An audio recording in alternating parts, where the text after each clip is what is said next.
Today we're going to try to perfect the ultimate keto pizza crust. If you're new here, my twin sister Sarah behind the camera and I have been cooking on the internet for 5 years now. And we've lost 160 pounds following a ketogenic lifestyle. And on this channel we enjoy trying and testing recipes for all of you.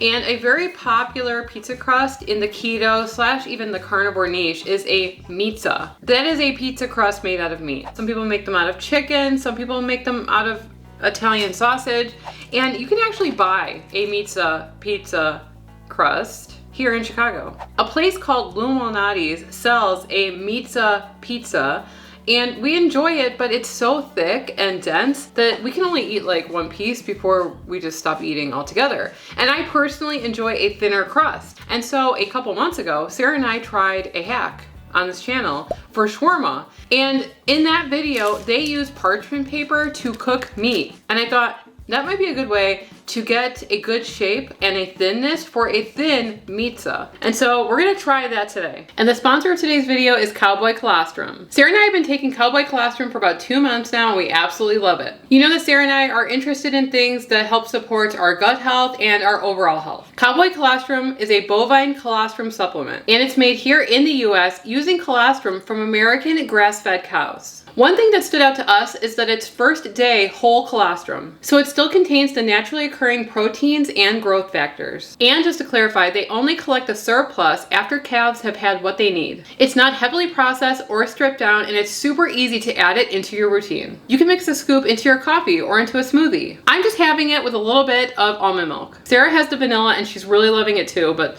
this strawberry one is elite. This tastes like strawberry milk that I used to have as a kid. But they also have flavors like chocolate and even matcha. A lot of people take colostrum to support their gut health. And when your gut feels better, that can impact other areas too, like your energy, your skin, and bloating. And honestly, just how you feel day to day. So if you've been curious to try colostrum, Cowboy Colostrum makes it super easy. Right now they're offering our Keto Twins community up to 25% off your order. That's cowboycolostrum.com/keto and enter keto at checkout. Again, that's cowboycolostrum.com/keto and enter code keto for up to 25% off. And we'll also leave the link in the description. So for a lot of mezza recipes, you're basically just going to be taking meat, forming it into a circle, and cooking it, and then putting your toppings on it. Some people don't even pre-bake it. We would probably want to pre-bake it because the toppings don't really need to be cooked. All they need to do is be melted. Now you could add things in there like cheese, which we might do later, to add a crispy, kind of like crunchy, savory crust on the outside. But the main thing that's the issue is that it's so thick. And the other thing is that the mezza tends to... And so this hack involves putting the meat between 2 pieces of parchment paper and making it pretty thin. And not only that, we are going to be cooking it between the 2 pieces of parchment paper. And that is going to set the size and the thinness of the crust, in theory. So for this, we're gonna be using mild Italian sausage. You could use chicken for this too. I mean, some people enjoy a chicken pizza crust. We're trying to make it in a nice pizza shape. We wanna start off with like a ball. I'm just gonna try to start with the shape that I want. But this is, what, 3/4 pound of Italian sausage. I think that's looking pretty good so far. And we wanna keep it towards the edges, but not go over, because you don't want meat sticking out the ends. And then try to be kind of even with how you're spreading this out. You know, keep rotating it so that you're not getting weird thin spots. Okay. So now we can refine the shape if we want. Hopefully it just comes undone. Just kind of add to it to kind of make it with that circle that we are looking for. There we go. And I'm hoping that it doesn't really retract all that much. We're gonna transfer this to our sheet. This is our sheet pan. And I'm hoping that it maintains the shape and it's nice and thin. So we're gonna put it in at 350 for about 15 minutes and see if it's fully cooked through. I'll kind of pull it away and see. If not, we're gonna stick it back in. We want this to be fully cooked through.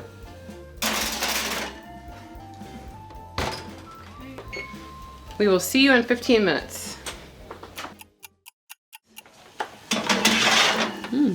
It has definitely contracted. Yeah, just a little bit though. It's not that. I think that it's its final shape. I'm gonna cover it.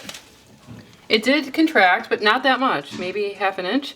So maybe if you're gonna do this, do a little bit even rounder. It's nice and thin. Do you like the oil on top? Or No, I think we should, because we're gonna be adding like stuff. She wants me to blot the oil off the top. Whoa. That's where all the flavor is. But there's still plenty of flavor in there. So. I knew people that, you know, I always got pizza at lunch in high school. And I would have friends that would blot their pizza. Because of the oil. Yeah. Yeah. I guess I can see why. I'm like, let me live a little. But we don't want the extra oil here. Well, I'm just worried about, I just want it to get crispy and stuff. So, okay. So this is an experiment. That means it's optional. We're gonna be putting a layer of Parmesan on the bottom of the pan because we want it to melt and kind of create a crispy, crunchy outside to our carnivore pizza crust. And then maybe take the pan and kind of shake it a little bit, and then that's no, yeah, shake it. Here's where the magic happens. Or the disaster happens. Do you need 2 of those? I'm scared. Okay. We're transferring. For our toppings, we're gonna go with pepperoni, a little bit of tomato sauce. I don't like a lot of tomato sauce. This is based on what you wanna do, okay? And we're gonna be doing basil at the end. Because you're not spending a lot of time cooking the actual dough in the oven, we're just gonna be melting and finishing off the toppings. Sarah came up with a method, and that is to microwave the pepperoni for a little bit before you put them on the pizza. Just gives them like a head start on the cooking. To get them, I like a nice crispy pepperoni. Some other toppings you could put on this: olives, green pepper, mushrooms, jalapenos. Banana pepper. Some people do like a pickle pizza. I have never tried a pickle pizza, but I kind of want to. So that's how they look. For our pizza, we typically use like the organic, no sugar added pizza sauce. You can use whatever pizza sauce you want. I'm a 2 tablespoon at the most pizza sauce person. I don't know about you. Not too much cheese either, because there's so much protein. Come on. Well, I mean, it's gonna be a really thick pizza then. I mean. Another thing that you could do, but we're not gonna be doing that because we have to make a thumbnail for this video, is you can slice up your pepperoni super thin, like into strips, and kind of disperse it across the pizza, and every bite will have like the perfect amount of pepperoni on it. Sarah hates the way I disperse my pepperoni. I do this the same way. Why don't you do it like just like in a circle? Okay. We're gonna start off with 10 minutes and see how it does. At 400. Maybe 8 minutes at 400. I think it'll be fine. We want it to cook nicely. It's thin, but it seems to be holding up pretty well. The problem is that it was like already reaching the edges and it stopped you from going even thinner. Okay. We're gonna let this cool. We're gonna sprinkle on some basil. We're gonna go downstairs and we're gonna try it.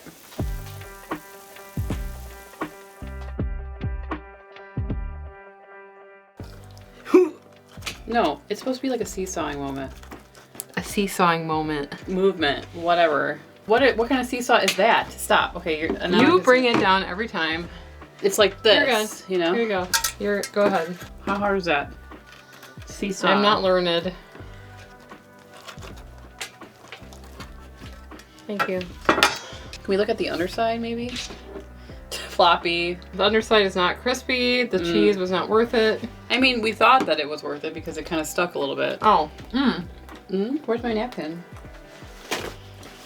Okay, it's way thinner than the one that we could buy here, and the original pizza crust that we did. Way thinner. I'm liking it. I think the one from Demonize is at least double the triple, thickness. Maybe. Yeah. Overwhelming, but plus that pizza is like $60. This is way better, I think. I guess I would have liked a little bit like more of a browning on the crust. So I'm trying to figure out how we could do that in the future. Maybe instead of like one pizza, you should make more of a personal size. That way you can get it like super thin. Because there's like limitations to like how thin we could make it and have the parchment paper fit. I think that the parchment paper did help it from contracting too much. So that was good. I think that, the parchment paper just helped with like actually making it round and symmetrical, and transporting it to the pan was easier. Some people, we've done in the past, we've done like a chicken cheese mixture. that might work well also, cooking it between 2 pieces of parchment. I also think that because of the amount of oil in between the parchment, it kind of the parchment lifted off a little bit. But it's still a really, really good result. This is like, it's like restaurant quality. What? Very good. I have to save a couple pieces for Alex. But I'm sure he's gonna love this. He loves all types of pizzas. It's gonna be my dinner for today. Please subscribe if you haven't already. Like 50% of you guys aren't subscribed. Subscribing is free, but it really does support our channel, and we would love to hit 300,000 subscribers this year. YouTube seems to think you're gonna like this video, so why don't you click on it, and we'll see you over there. Anyway, I'm Sarah. And I'm Emily, and we are the Keto Twins signing out.